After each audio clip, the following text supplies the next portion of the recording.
हम middle class लोगों की सैलरी रेत की मुट्ठी जैसी होती है, जितना कसकर पकड़ो उतनी तेज फिसल जाती है।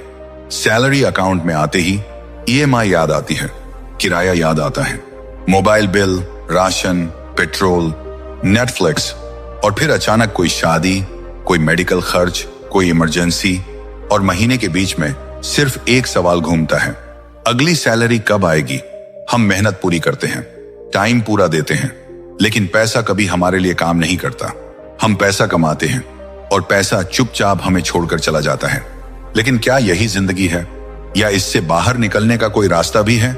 आज हम समझेंगे पैसे से पैसा कैसे बनता है, 7-3-2 रूल क्या है और क्यों।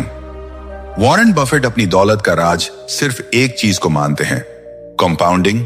वीडियो अंत तक देखना, क्योंकि हो सकता है आज तुम्हारी सोच बदल जाए। पार्ट 1, 3 दोस्त 3 सोच। 3 दोस्त थे, विजय, शुभम और आकाश। तीनों एक छोटे से शहर में पले बढ़े थे, जहां शाम जल्दी हो जाती थी, दुकानें जल्दी बंद हो जाती थी और सपने अक्सर घर की चारदीवारी में ही सीमित रह जाते थे। वहां लोग नौकरी को ही सबसे बड़ी उपलब्धि मानते थे। सरकारी हो जाए तो जिंदगी बन गई, यही सोच थी। लेकिन इन तीनों के दिमाग में कुछ और चल रहा था। कॉलेज के आखिरी साल में जब सब अपने भविष्य को लेकर कंफ्यूज थे, ये तीनों देर रात तक छत पर बैठकर बातें करते थे। बातों का विषय हमेशा एक ही होता था, अमीर बनना है। सिर्फ नौकरी नहीं करनी, सिर्फ महीने भर का खर्च निकालना नहीं, बल्कि कुछ बड़ा करना है। तीनों के पास इंजीनियरिंग की डिग्री थी। 4 साल की पढ़ाई, प्रैक्टिकल्स, एग्जाम्स, प्रोजेक्ट्स और प्लेसमेंट की टेंशन के बाद अब उनके हाथ में वो कागज था जो समाज की नजर में उन्हें सेटल बना देता है। लेकिन उनके लिए वो डिग्री मंजिल नहीं थी, वो तो सिर्फ टिकट थी, मुंबई जाने की टिकट। मुंबई, सपनों की नगरी, जहां हर दूसरा इंसान कुछ बनने आया है, जहां भीड़ बहुत है लेकिन मौके उससे भी ज्यादा। जब तीनों पहली बार मुंबई पहुंचे तो स्टेशन की भीड़ देखकर एक पल को डर भी लगा। इतने लोग, इतनी भागदौड़, इतनी तेज जिंदगी, लेकिन उसी भीड़ में उन्हें अपना भविष्य भी दिख रहा था। उन्हें लगा, अगर यहां लाखों लोग कुछ बन सकते हैं तो हम क्यों नहीं। सपना तीनों का एक ही था, अमीर बनना। लेकिन सोच बिल्कुल अलग थी। विजय हमेशा से ग्रुप का सबसे एक्साइटेड और जोशीला लड़का था। कॉलेज में भी अगर कोई नई चीज आती थी तो सबसे पहले वही ट्राई करता था। उसके लिए जिंदगी का मतलब था अनुभव। वो कहता था, पैसा कमाने का क्या फायदा अगर जिंदगी एंजॉय ही ना कर पाए। उसे लगता था कि यंग एज दोबारा नहीं आएगी। अभी घूमना है, अभी दिखना है, अभी जीना है। उसकी नजर में अमीर बनने का मतलब था अच्छी लाइफस्टाइल, ब्रांडेड कपड़े, नया फोन, सोशल सर्कल, लोगों के बीच एक स्टेटस। उसे विश्वास था कि जब कमाना शुरू कर देगा तो धीरे धीरे सब सेट हो जाएगा। सेविंग बाद में कर लेंगे, इन्वेस्टमेंट बाद में कर लेंगे, अभी तो लाइफ जीनी है। दूसरी तरफ शुभम था, शांत, सोचने वाला, हर चीज को गहराई से समझने वाला। कॉलेज में भी जब बाकी लोग सैलरी पैकेज की बात करते थे, वो पूछता था, कंपनी कितने साल टिकेगी।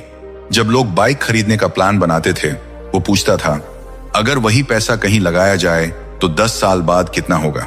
उसे हमेशा से जमीन, प्रॉपर्टी और डेवलपमेंट में दिलचस्पी थी। जब भी शहर में कोई नया मॉल या बिल्डिंग बनती थी, वो उसके बारे में पढ़ता था। उसे समझना था कि शहर कैसे बढ़ते हैं और पैसे कहां से बनते हैं। उसके लिए अमीर बनने का मतलब था एसेट्स बनाना, ऐसी चीजें जो उसके सोने पर भी उसके लिए काम करें। और फिर था आकाश, तीनों में सबसे ज्यादा ऑब्जर्व करने वाला। कम बोलता था, लेकिन जो बोलता था सोच समझकर। कॉलेज के दिनों में ही उसने स्टॉक मार्केट के बारे में पढ़ना शुरू कर दिया था। उसे चार्ट समझ में आते थे, उसे नंबर पसंद थे, उसे लॉजिक पसंद था। जब बाकी दोस्त आईपीएल की बात करते थे, वो कभी कभी पूछ बैठता था, अगर किसी कंपनी का प्रॉफिट हर साल 15% बढ़ रहा है तो 10 साल बाद उसका स्केल कितना बड़ा होगा। उसे जल्दी अमीर नहीं बनना था, उसे सिस्टम समझना था। तीनों एक ही कमरे में बैठते थे, एक ही चाय की दुकान पर जाते थे, एक ही लोकल ट्रेन पकड़ते थे, लेकिन उनके दिमाग में चल रही फिल्म अलग अलग थी। विजय खुद को एक ऐसी जिंदगी में देखता था जहां लोग उसे नोटिस करें। शुभम खुद को ऐसी जिंदगी में देखता था जहां बैंक बैलेंस उसे सुकून दे। आकाश खुद को ऐसी जिंदगी में देखता था जहां पैसों का ग्राफ धीरे धीरे ऊपर जाता रहे। तीनों की शुरुआत एक जैसी थी, मिडिल क्लास बैकग्राउंड, सीमित पैसे, बड़े सपने। लेकिन असली फर्क कमाई में नहीं था, असली फर्क था सोच में। एक सोच कहती थी पहले खर्च फिर बचत, दूसरी सोच कहती थी पहले एसेट फिर आराम, तीसरी सोच कहती थी पहले नियम समझो फिर पैसा लगाओ। उन्हें उस वक्त अंदाजा भी नहीं था कि यही सोच आगे चलकर उनकी पूरी जिंदगी की दिशा तय करेगी। क्योंकि अमीर बनने का सपना देखना आसान है, लेकिन अमीर बनने की सोच रखना मुश्किल है। तीनों दोस्त एक ही शहर से आए थे, एक ही उम्र के थे, एक जैसी डिग्री थी, एक जैसी शुरुआत थी, लेकिन जिंदगी अब 3 अलग अलग रास्तों पर चलने वाली थी। पार्ट 2, विजय की कहानी। विजय को सबसे पहले नौकरी मिली, 30,000 महीना। जिस दिन ऑफर लेटर आया उस दिन उसकी आंखों में एक अलग ही चमक थी। घर फोन लगाया, मां की आवाज कांप रही थी खुशी से। पापा ने सिर्फ एक लाइन कही, अब तुम अपने पैरों पर खड़े हो गए। 23 साल की उम्र में 30,000 की सैलरी उसे करोड़ों जैसी लग रही थी। उसे लगा बस अब लाइफ सेट है, अब मैं जीत गया। मुंबई जैसे शहर में पहली सैलरी का मैसेज फोन पर आया तो उसने स्क्रीनशॉट लिया, दोस्तों को भेजा, इंस्टाग्राम स्टोरी लगाई। फर्स्ट सैलरी फीलिंग, उसे लगा यह शुरुआत है उस जिंदगी की जिसकी उसने कल्पना की थी। और यहीं से धीरे धीरे एक ऐसा रास्ता शुरू हुआ जो बाहर से चमकदार था लेकिन अंदर से खोखला। मुंबई का पार्टी कल्चर, वीकेंड का मतलब घर बैठना नहीं, बाहर जाना। नए नए cafe, rooftop restaurant, club nights. Office के लोग भी वही कर रहे थे। किसी ने नया फोन लिया, किसी ने एप्पल वॉच, किसी ने ब्रांडेड जूते। विजय को लगा अगर मैं पीछे रह गया तो लोग क्या सोचेंगे। पहली सैलरी के 3 महीने बाद उसने अपना पुराना फोन बदल दिया EMI पर, फिर कपड़े, फिर जूते। हर खरीद के बाद उसे कुछ मिनटों के लिए बहुत अच्छा लगता था, जैसे वो सच में आगे बढ़ रहा हो। लेकिन उसे यह नहीं पता था कि वो असल में एक ऐसे चक्र में फंस रहा है जिसका नाम है लाइफस्टाइल इन्फ्लेशन। सैलरी आई, खर्च बढ़ा, सैलरी थोड़ी बढ़ी, खर्च उससे ज्यादा बढ़ गया। धीरे धीरे उसे ऑफिस के पास रहने का मन हुआ। लोकल ट्रेन की भीड़ से थक चुका था। उसे लगा मैं कमाता हूं, मुझे आराम मिलना चाहिए। उसने ऑफिस के पास एक अपार्टमेंट लिया, 12,000 महीना रेंट। किराया देते समय उसे लगा कि यह खर्च नहीं, अपग्रेड है। अब उसका स्टेटस अलग था। अब वो कह सकता था मैं ऑफिस के पास रहता हूं। लेकिन सच्चाई यह थी कि उसकी सैलरी का लगभग आधा हिस्सा सिर्फ छत के लिए जा रहा था। कुछ महीनों बाद ऑफिस के 2 दोस्तों ने कार खरीद ली। लंच टाइम में पार्किंग में खड़े होकर वो अपनी कार की बातें करते। विजय के मन में हलचल शुरू हो गई। मेरे पास क्यों नहीं है? वो शोरूम गया, एक चमचमाती कार देखी, सपनों जैसी, कीमत ज्यादा थी। लेकिन सेल्समैन ने कहा सर EMI सिर्फ 12,000। सिर्फ, बस यही शब्द सबसे खतरनाक था। 12,000 EMI, 12,000 रेंट, 30,000 की सैलरी में 24,000 तो पहले दिन से फिक्स। बिजली, इंटरनेट, खाना, पेट्रोल अलग। कुल मिलाकर 25,000 से ज्यादा हर महीने पक्का खर्च। बचत लगभग खत्म, लेकिन बाहर से देखने पर सब शानदार था। कार थी, अच्छा फ्लैट था, ब्रांडेड कपड़े थे। लोग कहते विजय तो सेटल हो गया। उसे भी यही लगता था। लेकिन धीरे धीरे महीने के आखिर में बैलेंस घटने लगा। क्रेडिट कार्ड का इस्तेमाल शुरू हुआ, अगली सैलरी में भर दूंगा, और फिर वही चक्र दोहराया जाने लगा। यहीं पर एक लाइन याद आती है जो वॉरेन बफेट ने कही थी, खर्च के बाद जो बचे उसे मत बचाओ, पहले बचाओ, फिर जो बचे उसे खर्च करो। लेकिन विजय ने इसका उल्टा किया, पहले खर्च, फिर जो बचेगा वो बचत। और जब कुछ बचा ही नहीं तो बचत कहां से होती? उसे लगता था कि वो आगे बढ़ रहा है क्योंकि उसकी लाइफस्टाइल बेहतर हो रही थी। लेकिन असल में वो फंस रहा था EMI में, फंस रहा था स्टेटस की दौड़ में, फंस रहा था तुलना में। वो हर महीने काम करता था सैलरी के लिए, सैलरी जाती थी खर्चों के लिए, पैसा उसके पास रुकता नहीं था। बढ़ना तो दूर की बात थी। वॉरेन बफेट की एक और लाइन है, अगर आप वो चीजें खरीदते हैं जिनकी जरूरत नहीं है तो जल्द ही आपको वो चीजें बेचनी पड़ेंगी जिनकी जरूरत है। विजय को यह लाइन तब समझ में नहीं आई। उसे लगा कार जरूरी है, उसे लगा बड़ा फ्लैट जरूरी है, उसे लगा दिखना जरूरी है। लेकिन जो जरूरी था, financial stability, emergency fund, investment, वो पीछे छूट गया। 23 की उम्र में उसे लगा मैं जीत गया। 25 की उम्र तक वो EMI के हिसाब से महीने प्लान कर रहा था। 27 तक उसे सैलरी बढ़ने का इंतजार रहने लगा ताकि खर्च मैनेज हो सके। उसने कभी यह नहीं सोचा कि पैसा उसके लिए कैसे काम करेगा। वो बस यही सोचता रहा कि वो पैसे के लिए कितना काम कर सकता है। और यही लाइफस्टाइल ट्रैप है, जहां हर अपग्रेड तुम्हें ऊपर उठता हुआ दिखता है, लेकिन धीरे धीरे तुम्हें नीचे बांधता जाता है। विजय को सच में लगता था कि वो आगे बढ़ रहा है, लेकिन असल में वो एक सुनहरी जंजीर पहन चुका था, जिसका नाम था EMI। पार्ट 3, शुभम की कहानी। जब विजय मुंबई की चमक में खो रहा था, उसी समय शुभम ने एक बिल्कुल अलग फैसला लिया। उसने एक्सपेंसिव मुंबई छोड़कर पनवेल में रहना शुरू किया। उस समय 2009 था। आज का डेवलप्ड नवी मुंबई नहीं, तब का पनवेल। चारों तरफ धूल, अधूरे रोड, खाली प्लॉट, कुछ आधी बनी बिल्डिंग्स।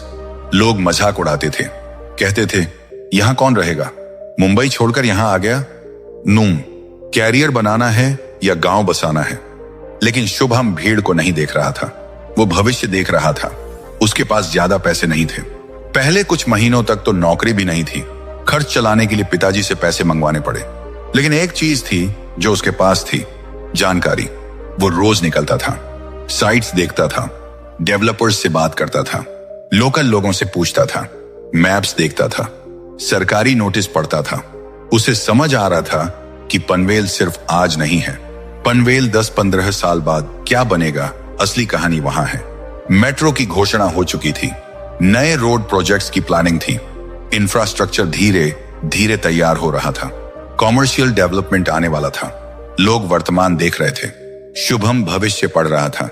उसे पता था कि रियल एस्टेट में पैसा एक दिन में नहीं बनता, लेकिन अगर सही जगह और सही समय पर एंट्री हो जाए तो समय ही सबसे बड़ा पार्टनर बन जाता है।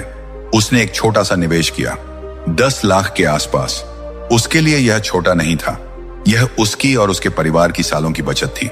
रिस्क था, डर भी था, लेकिन उसने जुआ नहीं खेला। उसने रिसर्च के बाद फैसला लिया।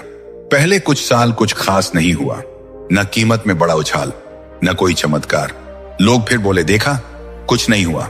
लेकिन रियल एस्टेट शोर नहीं करता, वो चुपचाप बढ़ता है। धीरे धीरे रोड बेहतर हुए, फिर एक स्कूल खुला, फिर एक छोटा मॉल, फिर आसपास और बिल्डिंग्स बननी शुरू हुई। जो इलाका कभी सुनसान था वो धीरे धीरे रहने लायक बन गया। और फिर वही हुआ जिसका शुभम इंतजार कर रहा था। 11 साल बाद वही प्रॉपर्टी जो 10 लाख में ली थी 90 लाख की हो चुकी थी। किसी एक दिन में नहीं, किसी एक साल में नहीं, बल्कि समय, डेवलपमेंट और धैर्य के साथ। यही है पावर ऑफ कंपाउंडिंग का रियल एस्टेट वर्जन। सिर्फ प्रॉपर्टी की वैल्यू नहीं बढ़ी, रेंट भी बढ़ा। पहले छोटा रेंट मिला, फिर एरिया डेवलप हुआ तो रेंट बढ़ा, फिर डिमांड बढ़ी तो और बढ़ा। एक समय ऐसा आया जब उस एक प्रॉपर्टी का रेंट उसकी सैलरी के बराबर पहुंच गया। यहीं से उसने दूसरा कदम उठाया। पहली प्रॉपर्टी से आने वाला रेंट दूसरी प्रॉपर्टी की EMI में लगाया, दूसरी से तीसरी, तीसरी से चौथी, धीरे धीरे 4 प्रॉपर्टीज। उसने कभी अचानक अमीर बनने की कोशिश नहीं की, उसने बस समय को अपने साथ जोड़ लिया। लोग पूछते थे कब तक इंतजार करेगा, वो मुस्कुराकर कहता जब तक समय मेरे लिए काम करना शुरू ना कर दे। और एक दिन वही हुआ। उसकी सैलरी अब उसकी सबसे बड़ी इनकम नहीं थी, रेंट था। अब वो काम कर रहा था क्योंकि वो करना चाहता था, जरूरत से नहीं। वो सुबह उठकर ऑफिस जाता था, लेकिन अगर कल छोड़ना पड़े तो जिंदगी नहीं रुकेगी, क्योंकि उसके पास एसेट्स थे। एसेट्स जो हर महीने पैसे ला रहे थे, एसेट्स जो हर साल कीमत में बढ़ रहे थे। उसने कोई लॉटरी नहीं जीती, उसने कोई शॉर्टकट नहीं लिया। उसने सिर्फ एक काम किया, जल्दी शुरुआत की, सही जगह चुनी और धैर्य रखा। जहां बाकी लोग 5 साल में रिजल्ट चाहते थे, वो 10-15 साल की सोच रहा था। और यही फर्क था, वो काम नहीं कर रहा था, उसके एसेट्स काम कर रहे थे। जब लोग सैलरी का इंतजार करते थे, वो रेंट की नोटिफिकेशन देखता था।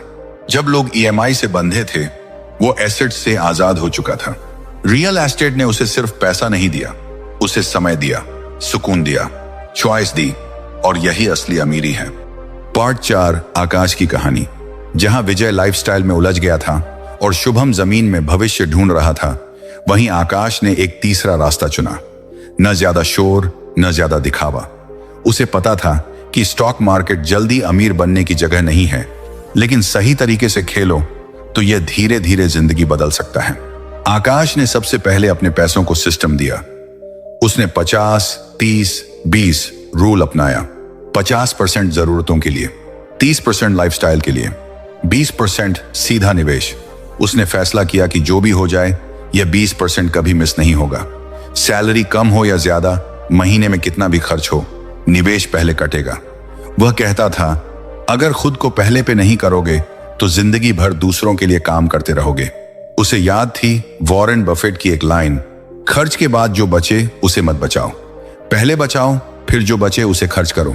आकाश ने इसे नियम बना लिया। उसने शुरुआत की इंडेक्स फंड SIP से। कोई हाई रिस्क स्टॉक नहीं, कोई टिप्स नहीं, कोई शॉर्टकट नहीं।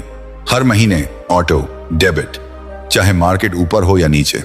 शुरुआत में उसे बहुत एक्साइटमेंट नहीं मिला। ग्राफ धीरे धीरे बढ़ रहा था, कोई बड़ा जंप नहीं। कई बार मार्केट गिरता था और उसका पोर्टफोलियो लाल हो जाता था। दोस्त कहते थे, देखा मार्केट जुआ है, लेकिन आकाश जुआ नहीं खेल रहा था, वह समय खरीद रहा था। उसने एक और नियम जोड़ा, हर साल अपनी इन्वेस्टमेंट 10% बढ़ानी है। सैलरी बढ़े या ना बढ़े, SIP जरूर बढ़ेगी। पहले साल 5,000, अगले साल 5,500, फिर 6,000 से ज्यादा। धीरे धीरे उसका निवेश बढ़ता गया।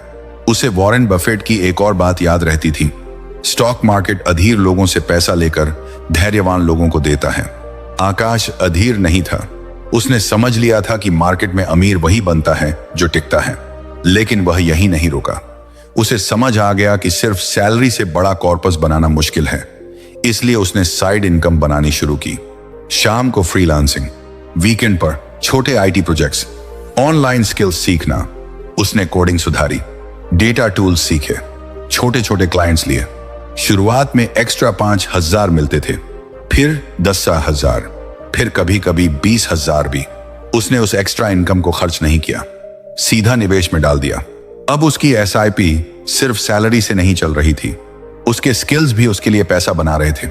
धीरे धीरे उसके मल्टीपल इनकम सोर्स बन गए। Job income, freelancing income, bonus income. हर बार वही नियम, पहले निवेश। कई बार मार्केट क्रैश हुआ, उसका पोर्टफोलियो गिरा, लोग पैनिक में बेच रहे थे। लेकिन उसे बफेट की लाइन याद थी, जब लोग लालची हों तो डरिए, और जब लोग डर रहे हों तो लालची बनिए। जब सब डर रहे थे, आकाश ने SIP बढ़ा दी, क्योंकि उसे पता था कि डिस्काउंट पर खरीदना ही लॉन्ग टर्म वेल्थ का आधार है। साल दर साल उसका कॉर्पस बढ़ता गया। पहले 2-3 साल में ग्रोथ छोटी थी, फिर कंपाउंडिंग ने असर दिखाना शुरू किया। पहले जो इंटरेस्ट मिलता था वो छोटा था, फिर इंटरेस्ट पर इंटरेस्ट जुड़ने लगा, फिर वही इंटरेस्ट उसकी एनुअल कंट्रीब्यूशन से भी ज्यादा होने लगा। यहीं पर उसने असली मैजिक महसूस किया। उसे समझ आया कि पैसा कमाने से ज्यादा जरूरी है पैसा टिकाना और उसे समय देना। 10 साल के अंदर उसका पोर्टफोलियो इतना बड़ा हो चुका था कि अगर वह चाहे तो बेसिक खर्च इन्वेस्टमेंट रिटर्न से कवर हो सकते थे। वह अब काम इसलिए कर रहा था क्योंकि उसे करना अच्छा लगता था, न कि इसलिए क्योंकि EMI भरनी है। वह अक्सर कहता था, रिस्क वहां से आता है जहां समझ नहीं होती। उसने बिना समझे कभी निवेश नहीं किया। उसने धैर्य को स्किल बना लिया। धीरे धीरे उसकी इन्वेस्टमेंट इनकम उसकी लाइफस्टाइल कॉस्ट को पकड़ने लगी। और एक दिन उसने कैलकुलेट किया, अगर यही ग्रोथ रेट 5 साल और चला तो वह फाइनेंशियली इंडिपेंडेंट हो जाएगा। न कोई लॉटरी, न कोई क्रिप्टो गैम्बल, न कोई ओवरनाइट सक्सेस, सिर्फ डिसिप्लिन, कंसिस्टेंसी और कंपाउंडिंग। जब लोग सैलरी इंक्रीमेंट का इंतजार कर रहे थे, आकाश कंपाउंडिंग इंक्रीमेंट देख रहा था। वह समझ चुका था कि असली आजादी हाई इनकम से नहीं आती, फाइनेंशियल कंट्रोल से आती है। और इसीलिए वह मुस्कुराकर कह सकता था, मैं काम करना चाहता हूं, मजबूरी में नहीं। यही था उसका game, stock market plus sir discipline plus time. और यही वजह थी कि उसकी कहानी चुपचाप चल रही थी, लेकिन सबसे स्थिर थी। 7-3-2 रूल ऑफ कंपाउंडिंग। अब ध्यान से समझो, क्योंकि यही वो जगह है जहां ज्यादातर लोग गलती कर देते हैं।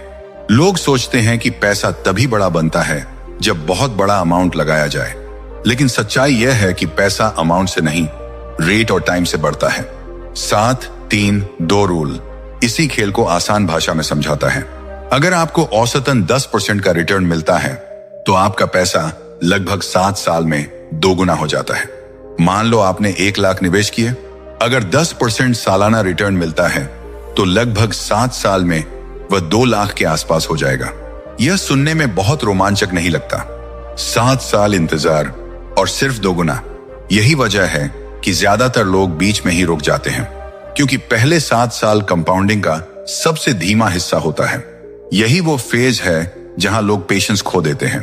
पहले साल में 10% का मतलब सिर्फ 10,000 की बढ़त। दूसरे साल 10% अब 1,10,000 पर लगेगा। तीसरे साल 1,21,000 पर। शुरुआती बढ़त छोटी दिखती है, धीमी लगती है, उबाऊ लगती है, लेकिन असली खेल यहां से शुरू होता है। पहले 7 साल बेस बनता है। इन 7 सालों में आप अमीर नहीं बनते, आप नींव बनाते हैं, जमीन तैयार करते हैं, गति इकट्ठी करते हैं। जब 1 लाख 2 लाख बनता है तब लोग कहते हैं बस इतना, लेकिन उन्हें यह समझ नहीं आता कि अब आगे जो होगा वो अलग होगा। अब शुरू होते हैं अगले 3 साल। जब 2 लाख पर 10% लगता है तो बढ़त अब 20,000 की होती है, 10,000 की नहीं। यही फर्क है। अब पैसा खुद भी कमाने लगा है। अब आपका पैसा आपके लिए काम कर रहा है। अगले 3 साल ग्रोथ तेज होती है, क्योंकि अब हर साल की बढ़त पिछले साल से बड़ी होती जाती है। ग्राफ अब थोड़ा ऊपर उठता दिखने लगता है। और फिर आते हैं आखिरी 2 साल। यही वो फेज है जिसे एक्सपोनेंशियल जंप कहते हैं। जब बेस बड़ा हो जाता है तो 10% भी बड़ा बन जाता है। अगर आपके पास 4 लाख हैं तो 10% मतलब 40,000। अगर 8 लाख हैं तो 10% मतलब 80,000। अब बढ़त सैलरी जैसी लगने लगती है।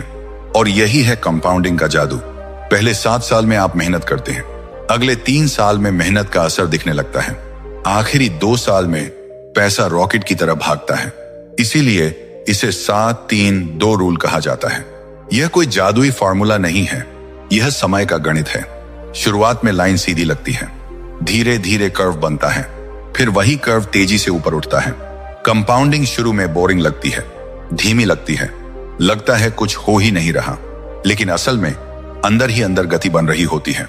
जैसे हवाई जहाज रनवे पर दौड़ता है, शुरू में लगता है बस चल रहा है, फिर अचानक जमीन छोड़ देता है। कंपाउंडिंग भी वैसी ही है। जितना जल्दी शुरू करोगे उतना ज्यादा रनवे मिलेगा। अगर आप बीच में रुक गए तो प्लेन कभी उड़ान नहीं भरेगा। 7 साल धैर्य चाहिए, 3 साल भरोसा चाहिए, 2 साल में चमत्कार दिखता है। लेकिन वो 2 साल उन्हीं को मिलते हैं जो पहले 7 साल टिके रहते हैं। यही है 7-3-2 रूल ऑफ कंपाउंडिंग। धीरे शुरू होता है, फिर तेज होता है, और एक समय बाद अनस्टॉपेबल हो जाता है। अब इसे बहुत सरल तरीके से समझते हैं। 2, मान लो कोई 25 साल की उम्र में हर महीने 5,000 की SIP शुरू करता है। रिटर्न मान लेते हैं औसतन 12% सालाना। 5,000 सुनने में बड़ा अमाउंट नहीं लगता। कई लोग कहते हैं इससे क्या होगा, लेकिन खेल अमाउंट का नहीं, समय का है। अगर यही 5,000 हर महीने लगातार 30 साल तक निवेश किए जाएं, तो 55 साल की उम्र तक पहुंचते यह रकम करोड़ के आसपास पहुंच सकती है। ध्यान देना, यह जादू नहीं है, यह लॉटरी नहीं है, यह कोई अचानक बड़ा मुनाफा नहीं है। यह हर महीने की छोटी सी आदत है जो समय के साथ मिलकर विशाल बन जाती है। अब यही उदाहरण बदलते हैं। अगर वही 5,000 की SIP कोई 35 साल की उम्र में शुरू करे और 55 तक यानी सिर्फ 20 साल निवेश करे, तो उसका फाइनल कॉर्पस लगभग आधा रह जाएगा। अमाउंट वही, रिटर्न वही, डिसिप्लिन वही, फिर भी परिणाम अलग। क्यों? क्योंकि कंपाउंडिंग को सिर्फ एक चीज चाहिए, टाइम। 25 साल की उम्र में शुरू करने वाले को 10 साल एक्स्ट्रा मिलते हैं, और वही 10 साल सबसे ज्यादा ताकतवर होते हैं। शुरुआती सालों में पैसा छोटा लगता है, लेकिन जैसे जैसे बेस बड़ा होता है, इंटरेस्ट पर इंटरेस्ट जुड़ता जाता है। पहले आपका निवेश बढ़ता है, फिर उस निवेश पर रिटर्न बढ़ता है, फिर उस रिटर्न पर भी रिटर्न बढ़ता है। यही कंपाउंडिंग का असली खेल है। वॉरेन बफेट का फॉर्मूला। वॉरेन बफेट कहते हैं, do not save what is left after spending, spend what is left after saving. यह लाइन सुनने में बहुत साधारण लगती है, लेकिन यही अमीरी का आधार है। ज्यादातर लोग क्या करते हैं, पहले खर्च, फिर बचत, और जब कुछ बचता ही नहीं तो निवेश कहां से होगा? बफेट की ताकत सिर्फ उनका दिमाग नहीं था, उनकी असली ताकत थी अर्ली स्टार्ट प्लस पेशेंस। उन्होंने बहुत जल्दी निवेश शुरू किया, और उससे भी बड़ी बात, उन्होंने बीच में रुकना नहीं सीखा। उनकी ज्यादातर संपत्ति 50 साल की उम्र के बाद बनी। क्यों? क्योंकि तब तक कंपाउंडिंग ने दशकों का समय जमा कर लिया था। सबसे बड़ी गलती क्या है? लेट शुरू करना। 25 में शुरू करो इक्वल फ्रीडम, 35 में शुरू करो इक्वल प्रेशर। 25 में शुरू करोगे तो समय तुम्हारे साथ होगा, 35 में शुरू करोगे तो समय तुम्हारे खिलाफ दौड़ रहा होगा। जो 25 में शुरू करता है वह धीरे धीरे बेस बनाता है, उसे कंपाउंडिंग के पूरे 30 साल मिलते हैं। जो 35 में शुरू करता है उसे वही मंजिल पाने के लिए ज्यादा अमाउंट लगाना पड़ता है, ज्यादा रिस्क लेना पड़ता है और ज्यादा तनाव झेलना पड़ता है। टाइम खरीदा नहीं जा सकता, लोन से नहीं, हाई सैलरी से नहीं। आप सैलरी बढ़ा सकते हैं, इन्वेस्टमेंट बढ़ा सकते हैं, रिस्क बढ़ा सकते हैं, लेकिन समय नहीं बढ़ा सकते। यही वजह है कि अर्ली स्टार्ट एक अनफेयर एडवांटेज है। Final comparison. 36 की उम्र में तस्वीर साफ हो चुकी थी। शुभम फाइनेंशियली फ्री, उसके एसेट्स उसके लिए काम कर रहे थे। आकाश 5 साल में रिटायरमेंट की तैयारी, उसका कॉर्पस इतना बड़ा हो चुका था कि पैसिव इनकम बनने लगी थी। विजय 20 साल ईएमआई बाकी, सैलरी बढ़ी थी लेकिन खर्च उससे तेज बढ़े थे। फर्क कमाई में नहीं था, फर्क सोच और डिसिप्लिन में था। सैलरी कम होना प्रॉब्लम नहीं है, बहुत लोग कम सैलरी से शुरुआत करते हैं। हैबिट्स असली प्रॉब्लम है। अगर आदत है पहले खर्च करने की तो लाख कमाओ या 10 लाख कमी महसूस होगी। Early start equal unfair advantage. जितना जल्दी शुरुआत उतना लंबा रनवे। कंपाउंडिंग स्लो शुरू होती है, पहले बोरिंग लगती है, धीमी लगती है, लेकिन जो टिके रहते हैं उनके लिए वही कंपाउंडिंग अनस्टॉपेबल बन जाती है।